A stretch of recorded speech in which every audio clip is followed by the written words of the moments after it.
TRS party నాయకత్వం గత కొన్ని రోజులుగా సోషల్ మీడియా ద్వారా ఈ కాంగ్రెస్ ప్రభుత్వం ఏం చేయట్లేదు, ఏం పని చేయట్లేదు, ప్రజలను గాలికి వదిలేశారని చెప్పి రోడ్డు మీదకి వచ్చి ధర్నాలు చేస్తాం, లేకపోతే పేపర్లో ప్రకటనలు ఇస్తాం, లేకపోతే సోషల్ మీడియాలో బురద చల్లుతాం చేసే కార్యక్రమాలు చేస్తూ ఉంటే మేమందరం అనుకున్నాం మేము అధికారంలోకి వచ్చింది ప్రజల కోసం పని చేయటానికే తప్ప పని చేయకుండా వాళ్ళలాగా ప్రచార కార్యక్రమాలు చేసుకోవటానికి రాలేదు. మేము అధికారంలోకి వచ్చిన దగ్గర నుంచి ముఖ్యమంత్రి రేవంత్ రెడ్డి గారితో పాటు ఈ మంత్రి మండలిలో ఉన్న ప్రతి మంత్రి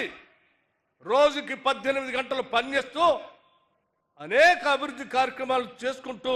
భవిష్యత్ తరాలకు ఏమేమి కావాలో చేసుకుంటూ పునాదులు వేసుకుంటూ పోతూ వచ్చాం తప్ప ఏ రోజు ప్రచారం చేసుకుందాం అనేటువంటి ఆలోచన